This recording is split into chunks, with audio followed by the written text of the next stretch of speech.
The state characterized of my ability to learn, communicate, preserve, and transmit culturally as an author, media art specialist, licensed cultural practitioner, student of film, and publisher are contingent on the application of my cognitive and intuitive skills during the application of and management of my cultural lenses, figuratively, metaphorically, philosophically, and symbolically, to enunciate my testimony within my cultural space regardless of my identity.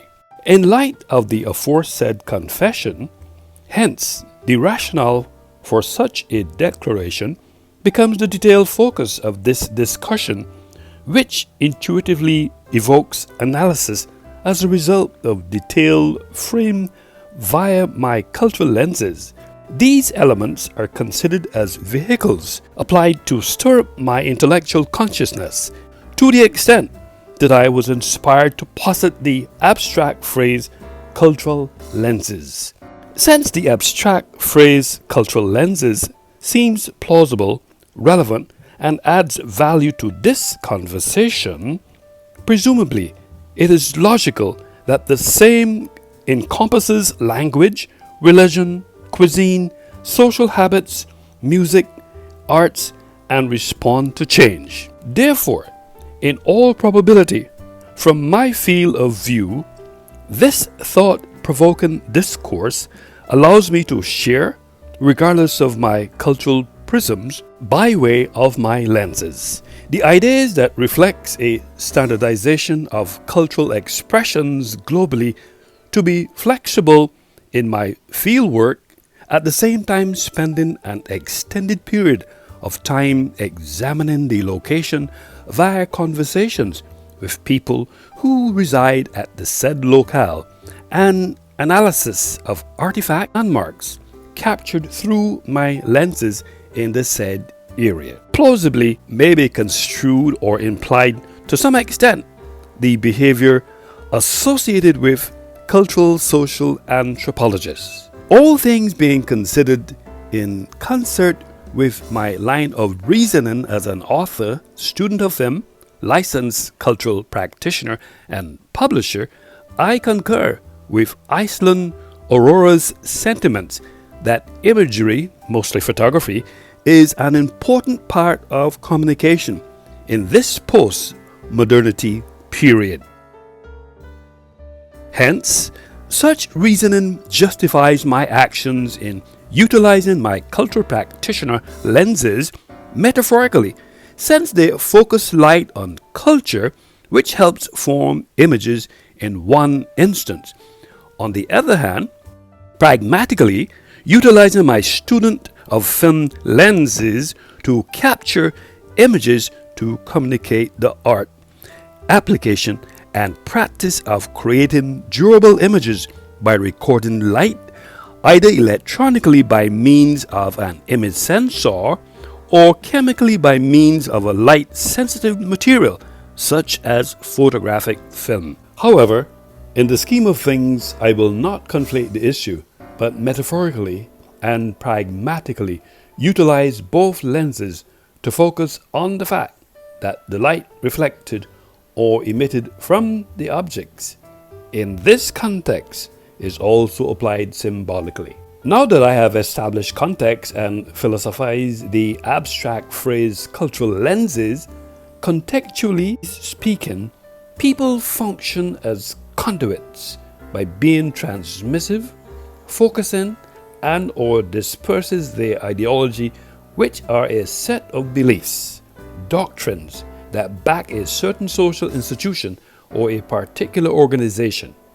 In my view, while the said people's philosophy is reference to looking at life in a pragmatic manner and attempting to understand why life is as it is, yet there are principles governing behind it. In this context, sometimes I wonder if all photographers who function in the capacity as a practitioner using their lenses are equivalent to or comports themselves similar to a cultural practitioner, since they have one thing in common: That is, we are the conduits of culture. This philosophic view and tone of this conversation highlights global citizens comporting themselves wittingly, unwittingly, and metaphorically imputing culture through their lenses of class, ethnicity, gender, primary language,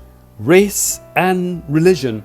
The lenses in this context are the underpinning of this conversation and is deemed a transmissive optical device that focuses or disperses a light beam by means of refraction. A simple lens consists of a single piece of transparent material, while a compound lens consists of several simple lenses elements, usually arranged along a common axis. Lenses are made from materials such as glass or plastic and are ground and polished or molded to a desired shape. A lens can focus light to form an image, unlike a prism, which refracts light without focusing. Devices that similarly focus or disperse waves and radiation other than visible light are also called lenses, such as microwave lenses, electronic lenses, acoustic lenses, or explosive lenses. Public opinion is another lens, which consists of the desires, wants, and thinking of the majority of the people. It is the collective opinion of the people of a society or state on an issue or problem. This concept came about through the process of urbanization and other political social forces. For the first time, it became important that the people thought as forms of political contention change. Democracy requires public opinion because it derives authority from the public. The term public opinion was derived from the French opinion publique, which was first used in 1588 by Michael de Montaigne in the second edition of his essays reported by Wikipedia. Kate Sitham lenses focuses on the fact that people from all cultures can subconsciously internalize qualities from the culture of power as desirable. Her lens continues to provide a close-up view which is very explicit from the point of view that we all hold implicit bias and consciousness, unconscious attitudes and stereotypes that affect our thoughts and behavior. They are different from known biases that people are aware of and may conceal for social or political reasons. These biases are so deeply embedded in our psyche that they impact not only our behaviors, but how we perceive others without us even knowing it. Sitham lenses continue to highlight the fact that biases isn't all bad, but there are evolutionary functions that these biases serve, such as helping us reach decisions quickly in times of danger. It should be noted that failure to examine biases and a reliance on mental shortcuts like stereotypes create barriers that impede empathy and understanding, and that ultimately perpetuate systems of inequality. By remaining unaware of the biases we hold and their power over our objectivity, we can diffuse beliefs with facts. The cultural policy lens focuses on attention on a general view of government actions, laws, and programs that regulate, protect, encourage, and financially support activities related to the arts and creative sectors such as painting, sculpture, music, dance, literature, and filmmaking, among others, and culture, which may involve activities related to language, heritage, and diversity.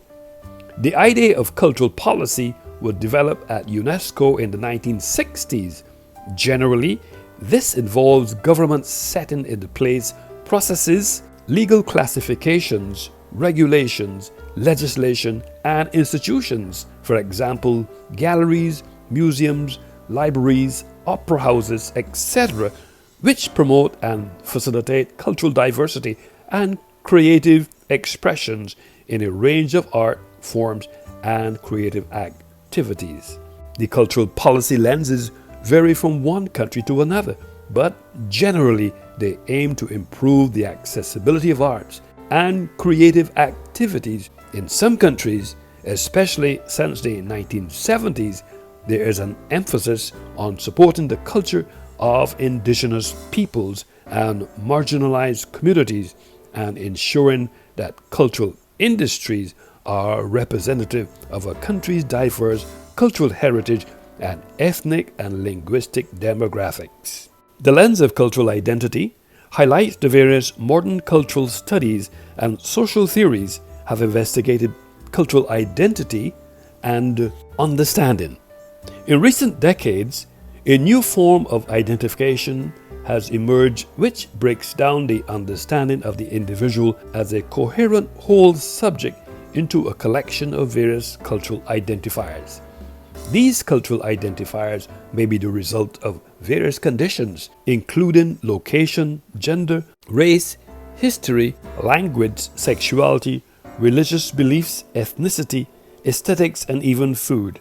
Through the self-perception theory lens, we are able to provide an account of attitude formation developed by psychologist Darrell Bem. Bem asserts that people develop their attitudes when there is no previous attitude due to a lack of experience, etc., and the emotional response is ambiguous by observing their own behavior and concluding that attitudes must have caused it. The theory is counterintuitive in nature, as the conventional wisdom is that attitudes determine behaviors. The theory suggests that people induce attitudes without assessing internal cognition and mood states. The person interprets their own overt behaviors rationally in the same way they attempt to explain others' behaviors. The nationality lens is a legal identification of a person in an international law, establishing the person as a subject, a national, or a sovereign state. It affords the state jurisdiction over the person and affords the person the protection of the state against other states. Nationality is also employed as a term for national identity, with some cases of identity. Politics and nationalism conflating the legal nationality as well as ethnicity with a national identity. Nationality is also employed as a term for national identity, with some cases of identity politics and nationalism conflating the legal nationality as well as ethnicity with a national identity. There are also ethnic lenses, which underscores the fact that people or ethnicity is a name, social category of people who identify with each other on the basis of shared attributes that distinguish them from other groups, such as a common set of traditions, ancestry, language, history, society, culture, nation, religion, or social treatment within their residing area. Ethnicity can be an inherited status or based on the society within which one lives. There's also the religious lens, which may contain symbolic stories which are sometimes said by followers to be true, that have the side purpose of explaining the origin of life, the universe, and other things. Traditionally, faith, in addition to reason, has been considered a source of religious beliefs. There are an estimated 10,000 distinct religions worldwide. The social class lens focuses our attention on a set of concepts in the social sciences and political theory centered on models of social stratification, which occurs in class society, in which people are grouped into a set of hierarchical social categories, the most common being the upper, middle, and lower classes. Class is a subject of analysis for sociologists, political scientists, anthropologists, and social historians. However, there is not a consensus on a definition of class, and the term has a wide range of sometimes conflicting meanings. Some people argue that due to social mobility, class boundaries do not exist. In common parlance, the term social class is usually synonymous with socioeconomic class, defined as people having the same social, economic, cultural, political, or educational status. For example, the working class and emerging professional class. However, academics distinguish social class and socioeconomic status, with the former referring to one's relatively stable sociocultural background and the latter referring to one's current social and economic situation, and consequently being more changeable over time. The generation lens is all of the people born and living at or about the same time, regarded collectively. It can also be described as the average period, generally considered to be about 20 to 30 years, during which children are born and grown up, become adults, and begin to have children. In kinship terminology, it is a structural term designating the parent-child relationship. It is also known as biogenesis, reproduction, or procreation in the biological sciences. Generation is also often used synonymously with cohort in social science. Under this formulation, it means people within a delineated population who experience the same significant events within a given period of time. The race lens is a grouping of humans based on shared physical or social qualities into categories generally viewed as distinct by society. The term was first used to refer to speakers of a common language, and then to denote national affiliations.